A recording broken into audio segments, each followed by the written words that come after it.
nos is. E na quarta-feira, como dissemos aqui no programa, o Facebook derrubou perfis que supostamente promoviam propagação de ódio e ataques políticos, segundo os critérios da rede. Internautas chamaram a ação de censura.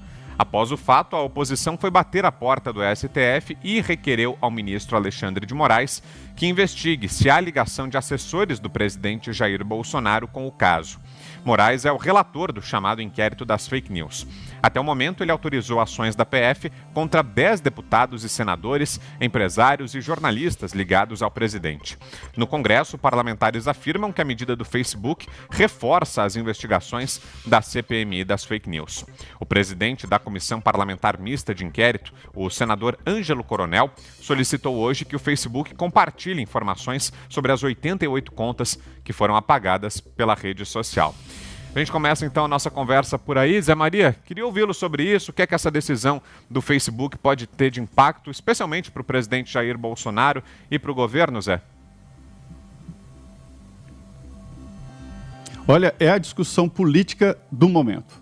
Os líderes estão debatendo exatamente esta situação do Facebook, né, e do Instagram e o poder que estas plataformas têm de calar, censurar e jogar até dúvidas sobre a idoneidade das pessoas, inclusive de um presidente da República. Alguns dizem que trata-se de um trabalho ali destas plataformas para impedir a votação no Congresso Nacional, a conclusão, né, já passou pela Câmara, passou pelo Senado, falta a Câmara, deste projeto que regulamenta essas plataformas e o uso da internet aqui no Brasil. O principal ponto não é nem a censura, mas é uma espécie de mordaça íntima, porque exige de uma maneira muito insistente, até redundante, documentos e identificação. Então, é esse o debate do momento. Agora, trata-se de uma investigação internacional sobre a disseminação de ódio, um termo muito vago, tão vago quanto fake news, o que é ódio e o que é amor nesta rede de computadores que foi criada recentemente, que a lei e os costumes ainda não acompanharam. Vitor, é o seguinte, a CPI vai requisitar informações sobre estas contas, né? Como você disse, 80 perfis. Agora, era melhor que a CPI investigasse todas as outras contas também, e não exatamente essas. Porque eu te digo, eu ouvi de parlamentares aqui, não há um gabinete de deputado ou um gabinete de senador que não tenha uma equipe especializada em lidar com a internet. Seriam fake news? Seria essa propaganda de deputados, e alguns são chamados aqui de caçadores de pokémons, porque eles ficam com o telefone assim em todas as reuniões, em todos os encontros e tal, exatamente para registrar, transmitir ao vivo. Quer dizer, eles têm direito de fazer isso. A Câmara dá direito a 70 assessores. Verba de mais de R$100 mil para isso.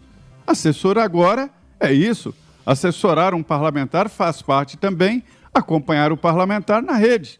Assim como o presidente da República acabou a imprensa oficial impressa. Até o diário oficial agora é na internet. Então, é preciso modernizar. São assessores do presidente, da presidência da República, dos ministérios, dos deputados e senadores que trabalham na internet. O grande debate que está iniciando é uma fala antiga minha aqui. É no sentido seguinte, veja bem, não há regulamentação, mas estas plataformas aí, que cancelaram as contas ligadas ao presidente Jair Bolsonaro, praticaram censura, não houve julgamento, não houve decisão judicial. E podem estar perseguindo sim o setor político. E isso é problemático, porque trata-se de uma empresa particular, uma plataforma gerada para ganhar dinheiro, nada contra ganhar dinheiro, né? Mas o capitalismo, o liberalismo, pressupõe divergências e pressupõe disputa, e existem monopólios nesse setor. Se você for barrado nesses setores que o grupo do presidente foi barrado hoje, você fica fora do mundo digital. E isso está nas mãos de grupos privados que têm os seus interesses. Tinha que ter algum concorrente. Não se pode calar assim e pronto, não, tirei. Vou tirar seu perfil. acabou, você não fala mais aqui. E pronto, aí você amordaça a pessoa. Isso não é possível continuar assim. Vitor, o maior faturamento em comunicação hoje no Brasil está exatamente nessas empresas. Elas ganham muito dinheiro.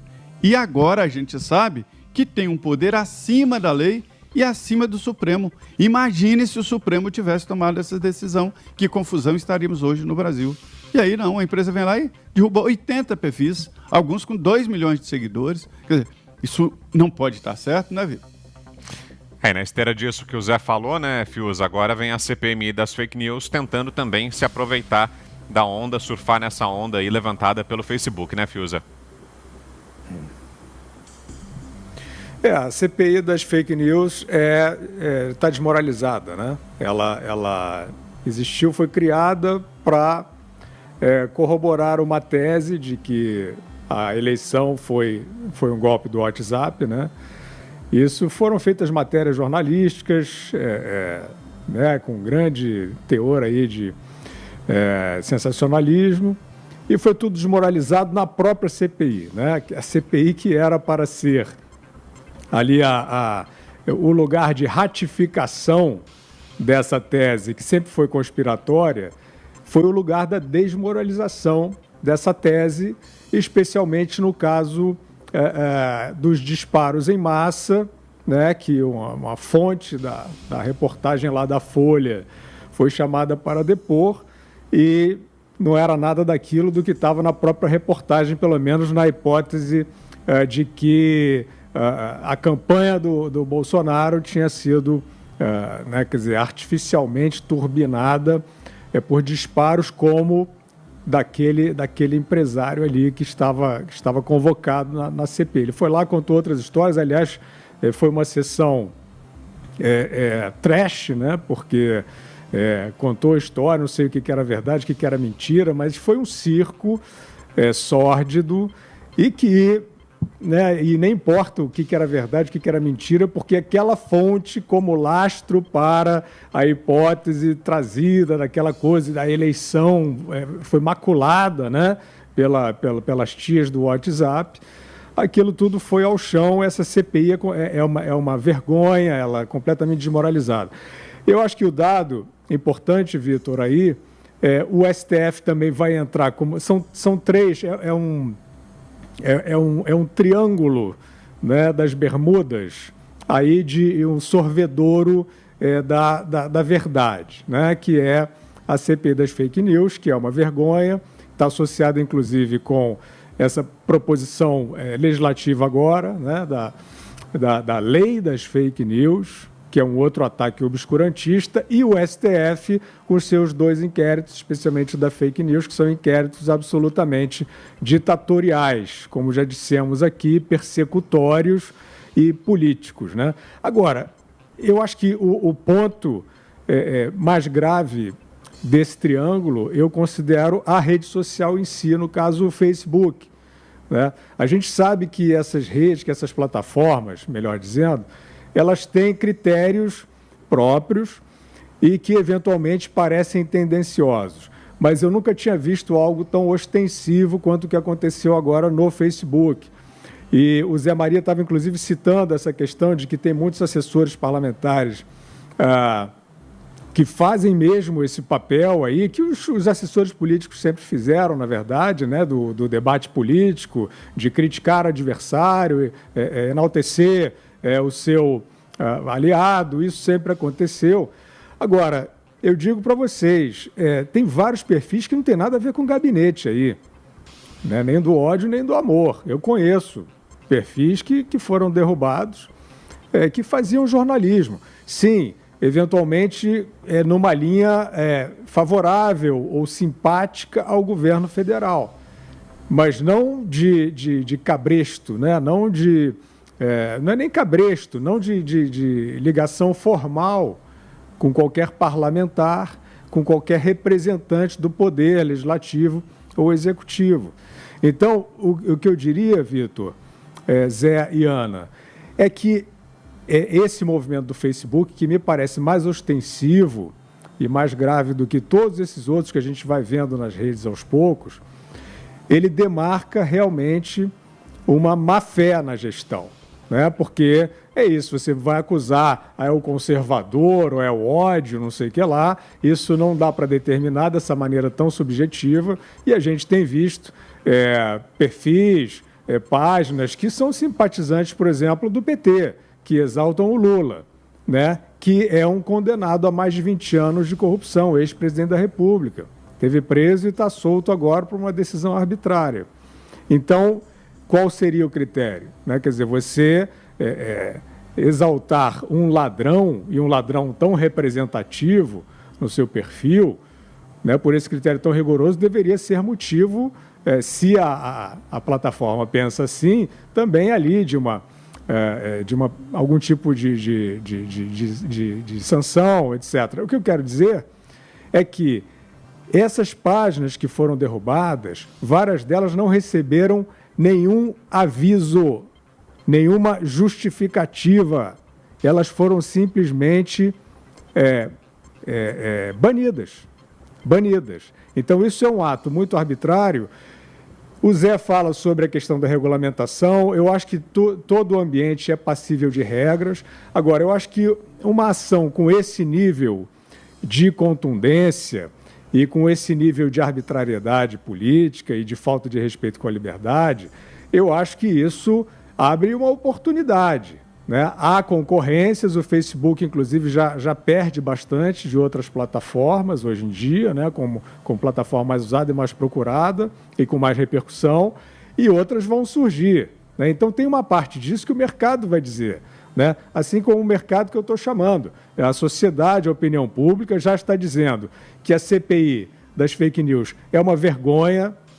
Então, isso você pode ter certeza. Ontem a gente estava falando aqui da queda de influência de uma das integrantes lá, ex-apoiadora do governo, né? Esses ativos, todos eles vão se desmanchando. O STF, os ativos do STF, a autoridade do STF, vai se desmanchando também com esses atos arbitrários, e agora isso chegou no Facebook. Pois é, Ana, será que esse é o caminho mesmo, a concorrência? Outras iniciativas, como o Fius, o Zé falaram, vão surgindo. Tem o Parler aí, que é uma nova rede social, você mesma aderiu, né, Ana? Será que esse pode ser o caminho?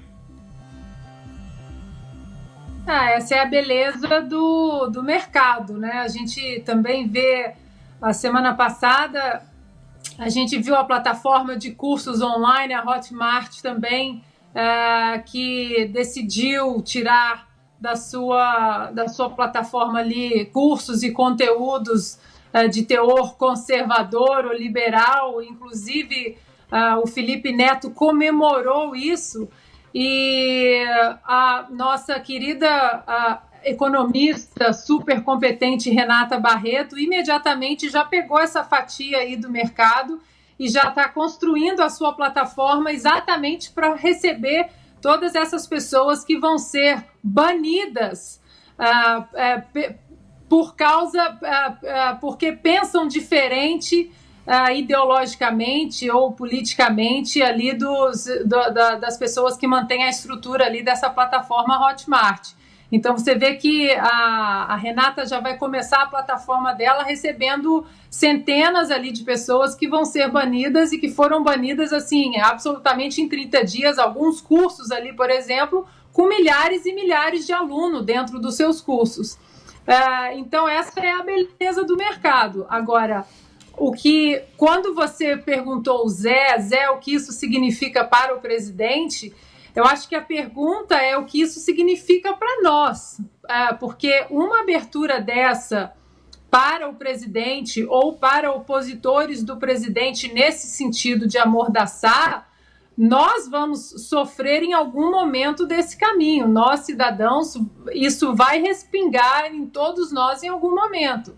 Então, existe uma coisa que nós precisamos sempre nos policiar diariamente no Brasil, que é essa mão desse Estado paternalista que agora se acha no direito, partes, né, do Estado se acham no direito de dizer o que é fake news, o que não é, o que é ódio, o que não é, e nós não somos grandinhos o suficientes ou maduros o suficiente para decidir o que é fake news e o que não é fake news.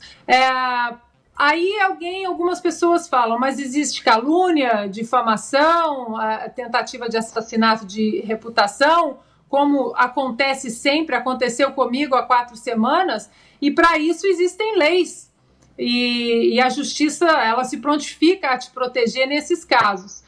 Então, acho que a gente tem sempre no Brasil que preservar a defesa da liberdade em todas as esferas, porque tem sempre alguma garra governamental ou não que vai querer cercear a liberdade econômica ou de expressão, e a gente tem que estar muito atento a isso. O Fiuza tocou muito bem num ponto que outras páginas, por exemplo, existem páginas no Facebook do MST, por exemplo, que combinam invasões a terras, invasões à fazenda, que comemoram invasões, inclusive, que comemoram a matança de animais em fazendas que eles invadem.